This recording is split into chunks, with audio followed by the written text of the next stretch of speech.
जो भी चीज़ है सब पे स्प्रियल बना हुआ है, या फिर वो खुद भी एक स्प्रियल जैसा ही है। यहाँ तक कि वो नहाते टाइम भी टब में स्प्रियल बना है, क्योंकि इतनी भयंकर तरीके से स्प्रियल के से घुमाने लगते हैं, जीभ को धीरे धीरे निकालता और इतनी भयंकर तरीके से खुद को एक स्प्रियल बनाकर उस टब के अंदर बंद कर रखा था। धुआं वो एक स्प्रियल का रूप ले रहा होता है और अब आसमान में बनता है स्प्रियल, बल्कि कोई और नहीं भाई सुइची के डैड।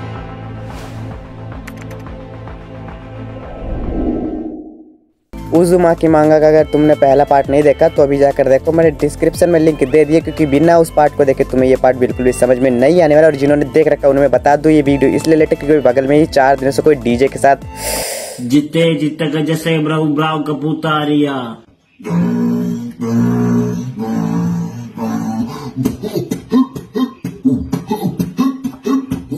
छोड़ो यार, अभी फिलहाल वो बंदे तो आज फटाक से चैप्टर पर ध्यान देते हैं।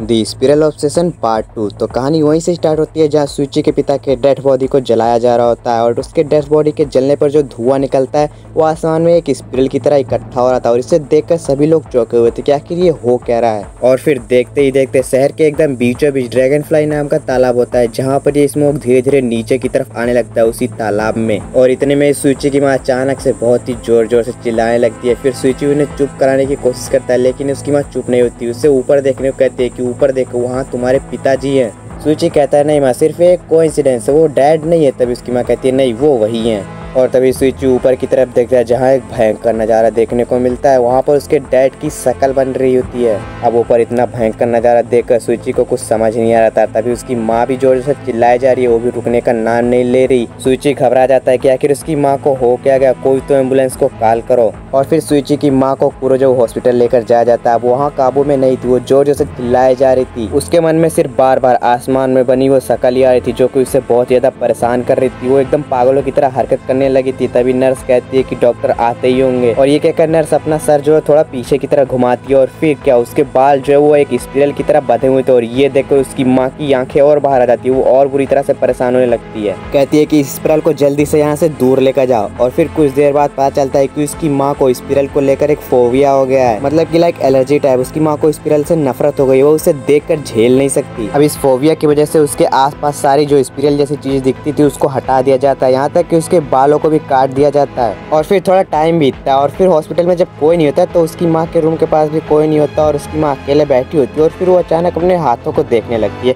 और देखते ही देखते वो ध्यान देती है कि उसकी उंगलियों की जो फिंगरप्रिंट्स वो भी स्पिरल जैसी दिखी। और फिर क्या उसकी माँ को तो है ही स्पिरल से फोबिया, वो गुस्सा आ जाती है, चकरा जाती है। और फिर क्या कैंची उठाती है और भाई एक भयंकर तरीके से अपनी जो सारी फिंगरप्रिंट्स है उसको ही काट देती है। और सॉरी फिंगरप्रिंट्स बोल दिया, फिंगर टिप्स को काट देती है। और फिर अगले सीन में कीरे सुइची से मिलने आई होती है। वहाँ पर वो सुइची से उसकी माँ के बारे में पूछती है। तभी सुइची कहता है ओ तुम्हें जानना है। तो फिर सुइची बताने लगता है कि उसकी माँ को हर जो स्पिरल जैसी दिखने वाली चीज है उसमें वो उसके डैड को देखती है। और फिर ऐसा लगता है कि जैसे कि सुइची के डैड उसकी माँ से कह रहे हो कि तुम भी मेरे साथ आओ, हम मिलकर स्पिरल बनते हैं। और इसी वजह से मैंने ग्लव्स पहन रखे ताकि मेरी फिंगर टिप्स उनको ना दिखे, और हैट भी लगा रखी ताकि मेरे बाल भी उन्हें ना दिखे, जिससे उन्हें स्पिरल का एहसास हो। और इस बात को लेकर नर्सेस भी बहुत ज्यादा केयरफुल है, क्योंकि अगर उन्हें खुद की बॉडी में भी कोई भी स्पिरल जैसी चीज दिखती है तो उन्हें काटने पीटने लग जाती है। अब ये सब बातें होने के बाद सुइची अपनी माँ को व्हील चेयर पर बैठाकर हॉस्पिटल के डॉक्टर रूम में लेकर जाता है, जहाँ पर वो डॉक्टर जो वो पूछते हैं सुइची की माँ से कि आज तुम कैसा महसूस कर रही हो। फिर सुइची की माँ कहती है मुझे आज काफी ज्यादा अच्छा महसूस हो रहा है। तभी डॉक्टर पूछता है क्या अभी भी तुम्हें स्पिरल से डर लगता है। तभी सुइची की माँ कहती है हाँ मुझे लगता है।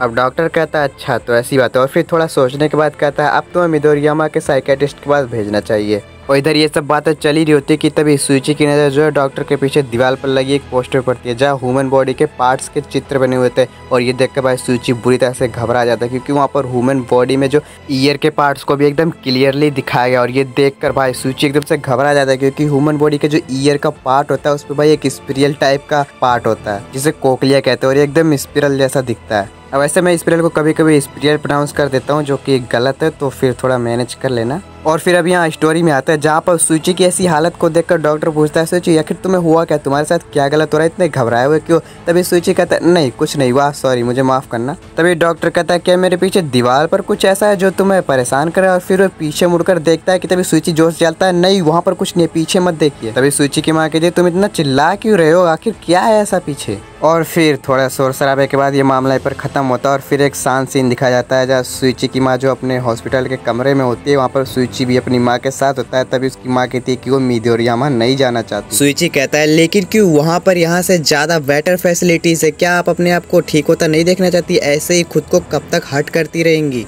तभी सूची की माँ कहती है हाँ सही कहा तूने, मैं अब खुद को और ज़्यादा परेशान नहीं करना चाहती, लेकिन अब कर भी क्या सकते हैं, मैंने अपने शरीर के सारे स्पिरियल्स को निकाल दिया है, अब कोई कुछ बचा ही नहीं है कि मैं खुद को और ज़्यादा हर्ट करूं। सूची कहता है हाँ सही कहा, आपने अपने शरीर के सारे स्पिरियल जैसे दिखने वाले पार्ट्स को डैमेज कर दिया है, क्योंकि यार सूची नहीं चाहता कि उसकी माँ को पता चले कि उसके कानों में भी कोई एक ऐसा पार्ट है जो कि स्पिरियल जैसा दिखता है, क्योंकि फिर उसकी माँ क्या करेंगी भाई कोई सोच भी नहीं सकता। और तो ये भाई यहाँ शाम के 5 बजे का सायरन बजने लगता है, जिसके बाद भाई सूची की माँ अपने कानों को जोर से पकड़ती है और कहती है मुझे ये आवाज भी बहुत ज्यादा परेशान करती है। लेकिन यह सूची बस सिर्फ एक ही बात को लेकर टेंशन में था कि उसकी माँ को ये ना पता चले कि उसके कान में भी एक स्पिरल जैसा पार्ट होता है। और फिर यहाँ सीन ये वाला खत्म होता है, एक दूसरा सीन दिखाया जाता है जहाँ पर सूची जो कीरे के साथ जा रहा होता है। और फिर रास्ते में चलते टाइम जो सूची और कीरे से कहता है कीरे मेरी माँ को अभी इस चीज़ का अंदाजा नहीं है और मैं उम्मीद करता हूँ उन्हें पता भी ना चले। तभी कीरे कहते हैं मतलब तुम्हारा क्या मतलब है, क्या नहीं पता तुम्हारी माँ को। अब सूची कहता है कि उसकी माँ को लगता है कि उनके शरीर में सिर्फ उसके बाल और फिर पैरों या हाथों में जो फिंगर टिप्स है उसमें ही कुछ स्पिरल जैसी चीज़ें दिखती हैं,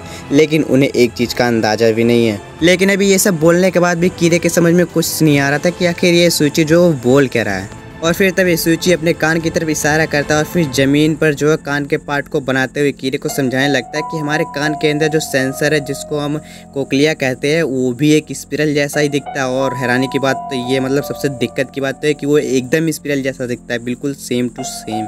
अब कीरे भी ये सुनकर डर जाती है कि आखिर जब उसकी मॉम को पता चला उसकी बाल और उसके फिंगर टिप्स के बारे में तो उसकी मॉम ने उनको कट ही कर दिया, तो अभी जब उनको इसके बारे में पता चलेगा तो फिर वो किस हद तक जाएंगी, क्या ही करेंगी।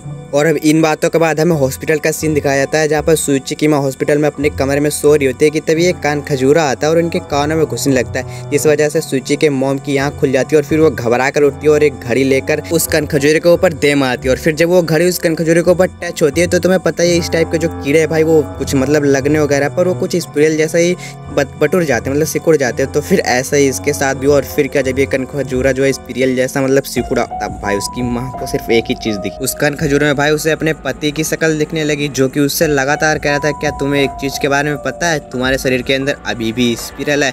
और उसकी माँ को इसके बारे में नहीं पता, वो चौंकी हुई है। तभी जो उसका पति वो कह रहा है तुम्हारे कानों के अंदर, लेकिन सूची की माँ सिर्फ और सिर्फ डर के मारे चिल्लाया जा रही है। और अब इसी के साथ ये रात खत्म होती है और फिर अगला दिन शुरू होता है। फिर को जो हॉस्पिटल में जो है सूची अपनी माँ से मिलने आता है और वो पूछता है क्या कल रात कुछ हुआ, शायद आप रात को डर गई थी। कीरे कहती है फिलहाल अभी आप कैसा महसूस कर रही हैं, क्या अभी आपको ठीक लग रहा है। तभी यहाँ पर जो नर्स आ जाती है और वो भी पूछती है अभी आपको कैसा लग रहा है, आप कैसा महसूस कर रही है। लेकिन सिर्फ जो सूची की माँ है वो सिर्फ एक ही चीज बोलती है क्या इंसान के कानों के अंदर क्या होता है। और ये बात सुनकर भाई सूची और कीरे तो चौंक ही जाते हैं। तभी उसकी माँ कहती है प्लीज मुझसे ये मत कहना कि उसके अंदर भी एक स्पिरल है। फिर नर्स कहती है क्या स्पिरल, नहीं ऐसा तो कुछ नहीं होता ह्यूमन ईयर के अंदर। तभी उसकी माँ कहती है क्या सच में। और फिर कहती है अगर ऐसा है तो मैं खुद ही देखना चाहूंगा। और फिर भाई उठकर भागने लगती है डायरेक्टर रूम की तरफ और कहती है मैं वहाँ पर ह्यूमन बॉडी का जो पार्ट का चार्ट लगा होता है उसे खुद ही देखूंगी। सभी उसे रोकने की बहुत कोशिश करते हैं लेकिन उसकी माँ नहीं रुक रही होती, वो सीधा डायरेक्टर के रूम के अंदर पहुंचती है लेकिन वहाँ पर वो पोस्टर नहीं दिखता, उसे हटा दिया गया था। लेकिन सूची की माँ चिल्लाते हुए डॉक्टर से पूछती है यहाँ पर जो चार्ट लगा था वो कहाँ आ गया। तभी डॉक्टर कहता अच्छा वो चार्ट